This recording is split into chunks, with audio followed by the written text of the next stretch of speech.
रहीम नहमदुहु व नसल्ली अला रसूलिहिल करीम अम्मा बाद। रोज़े के मसाइल से मुताल्लिक़ बात चल रही है। आज जिस मसले पर बात करनी है वो मसला है रोज़े के फ़िदिये से मुताल्लिक़। रोज़े के फ़िदिये से मुताल्लिक़ ये मसला हर शख्स जानता है कि जिस आदमी के ऊपर रोज़ा फ़र्ज़ है तो उसे हर हाल में रोज़ा रखना लाज़मी और ज़रूरी है, और वो रोज़ा नहीं रखेगा गुनाहगार होगा। बसा औक़ात ऐसा होता है कि वक्ती तौर पर आदमी को कोई बीमारी या कोई आरिज़ा लाहिक हो जाता है जिसकी वजह से वो आदमी रोज़ा रखने पर कुदरत नहीं रखता। आम तौर पर अवामुन्नास के जहन में ये एक बात बैठी हुई है कि जो आदमी रोज़ा न रखे वो रोज़े का फ़िदिया दे दे। मसला ऐसा नहीं है, इसलिए इस बात को अच्छी तरीके से समझ लेना चाहिए ताकि किसी गलत फहमी में आदमी मुब्तला ना हो।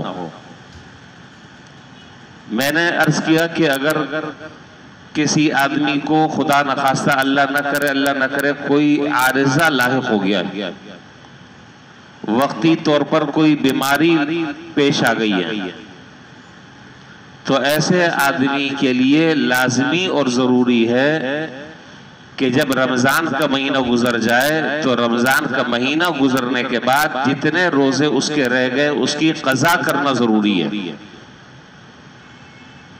उन रोज़ों की क़ज़ा करना ज़रूरी है।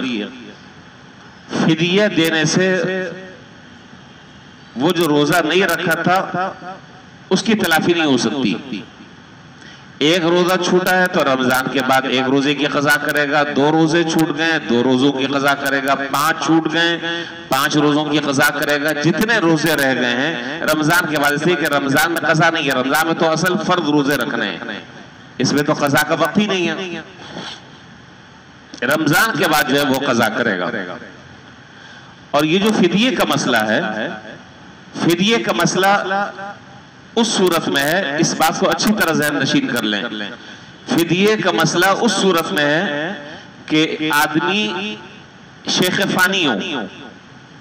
शेख फ़ानी उस बूढ़े आदमी को कहते हैं कि जो अपनी आखिरी उम्र को पहुंच चुका है, बूढ़ा है, ना अभी रोज़ा रख सकता है ना आइंदा जिंदगी में रोज़ा रखने की उसको कुदरत है, ना अभी फिल वक्त रोज़ा रख सकता है ना जिंदगी में आइंदा रोज़ा रखने की उसे उम्मीद है। जाहिर है कि शेख फ़ानी है तो शेख फ़ानी जो है वो ये तो नहीं है कि आज शेख फ़ानी है कल जो है वो जवान हो जाएगा, ऐसा तो नहीं है। जाहिर है कि जो आदमी बहुत ज्यादा बूढ़ा हो चुका है, ये मुस्तकिल बीमार रह रहा है, जिसके आइंदा सेहतयाब होने की भी उम्मीद नहीं हो, आइंदा सेहतयाब होने की भी तवक्को नहीं है, आइंदा भी ऐसे ही कंडीशन है उसकी, तो वो आदमी जो है वो रोज़े का फ़िदिया दे सकता है और उसे रोज़े का फ़िदिया देना चाहिए। लेकिन किसी को अगर आर्जी बीमारी लाहिक है, कोई आरिज़ा लाहिक है वक्ती तौर पर कि आज बीमार है कल इंशाअल्लाह सेहतयाब हो जाएगा, कल सेहतमंद हो जाएगा, तो ऐसे आदमी के लिए फ़िदिया नहीं है। ऐसे आदमी के लिए रमज़ान गुजरने के बाद जो है वो रोज़े की क़ज़ा लाज़मी और ज़रूरी है, क़ज़ा करना ज़रूरी है। जितने रोज़े रह गए उतने रोज़ों की वो क़ज़ा करेगा। एक तो बात यह है कि कोई आदमी बहुत बूढ़ा है, रोज़ा नहीं रख सकता। दूसरी सूरत यह है कि बूढ़ा तो नहीं है, लेकिन अल्लाह ना करे ऐसी बीमारी लायक है, अल्लाह ताला पनाह में रखे, ऐसी बीमारी लायक है कि आइंदा जिंदगी में सेहतयाब होने की उम्मीद भी नहीं है। जरूरी नहीं कि जो आदमी बूढ़ा है वही बीमार होता है, जवान आदमी बीमार नहीं होता, ये कोई जरूरी नहीं है। अल्लाह ताला पनाह में रखे, बीमार हर आदमी हो सकता है। बस औकात बाद बीमारियां ऐसी जान को लग जाती हैं कि जिंदगी भर वो बीमारियां आदमी से छूटती नहीं, तो आइंदा भी सेहतयाब होने की उसकी उम्मीद नहीं है। तो ऐसी सूरत में वो आदमी फिदिया देगा। रमजान शुरू हो जाए तो ऐसे आदमी के लिए जो आइंदा जिंदगी में रोजा न रख सकता हो, जिसके आइंदा रोजा न रखने की उम्मीद हो, तो वो तमाम रोजों का फिदिया एक साथ भी दे सकता है। 30 रोजों का फिदिया एक साथ भी दे सकता है, रोजाना भी दे सकता है, जैसे चाहे दे सकता है। लेकिन मैंने ये इस कंडीशन के साथ मैंने इसको मशरूत करार दिया, मशरूत तौर पर बतलाया, मुतलक नहीं है। अच्छा, अब रही बात यह कि रोजे का फिदिया क्या होगा और रोजे का फिदिया किसको दिया जाएगा, ये तो बातें रह गई। एक रोजे का फिदिया जो है वो 2.25 सेर गंदुम, 2.25 किलो गंदुम, ये एक रोजे का फिदिया है। और आदमी को अपनी हैसियत के मुताबिक फिदिया अदा करना चाहिए। 1 सा किशमिश या 1 सा खजूर या 1 सा जौ या 2.25 सेर गंदुम। तो एक रोजे, एक रमजान का जो सदक़तुल फितर है, वो जो रकम बनती, जो मैंने अभी अर्ज की 2.25 किलो, 2.25 सेर गंदुम, वो एक रोजे का फिदिया है। अगर 30 रोजे उसके रह गए तो 2.25 किलो के हिसाब से 30 सदक़तुल फितर की रकम उसके रोजे का फिदिया। एक आदमी को भी दे सकते हैं ये रकम, मुतअद्दिद लोगों को भी दे सकते हैं। और बेहतर तरीका ये है कि एक आदमी को दे दिया जाए ताकि उससे उसकी तमाम जरूरतें बआसानी पूरी हो सके। और मैंने अर्ज किया कि 2.25 सेर गंदुम भी दे सकते हैं, 2.25 सेर गंदुम की कीमत भी दे सकते हैं। ये दोनों ऑप्शन है, ये दोनों इख्तियार है।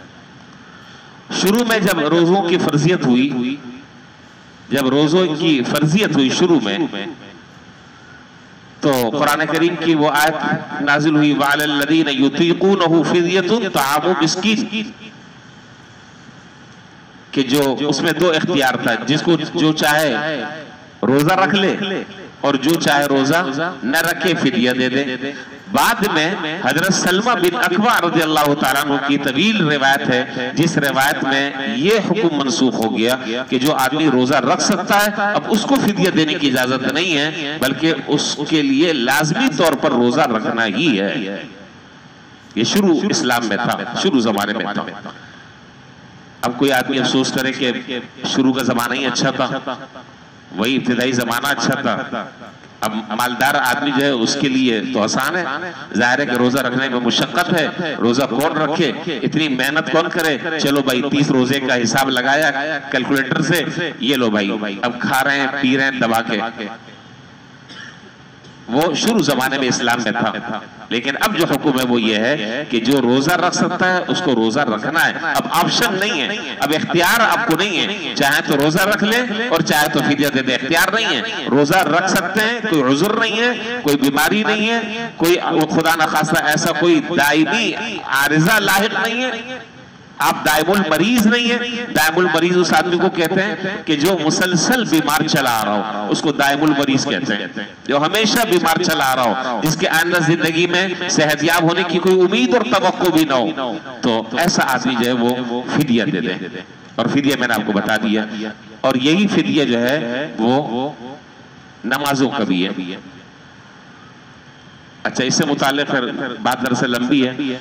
नमाजों की फिदिये से मुताल्लिक़ इसमें भी बस औक़ात एक गलत फहमी होती है। इंशाअल्लाह जिंदगी रही तो फिर ये मसला मैं कल अर्ज करूंगा। आज तो रोजे की फिदिये से मुताल्लिक़ जो है वो मैंने बात जिक्र कर दी है। अल्लाह ताला हमें इन अहकाम को समझने की, उसके मुताबिक अमल की तौफीक अता फरमाए। व आखिर दावाना अल्हम्दुलिल्लाहि रब्बिल आलमीन।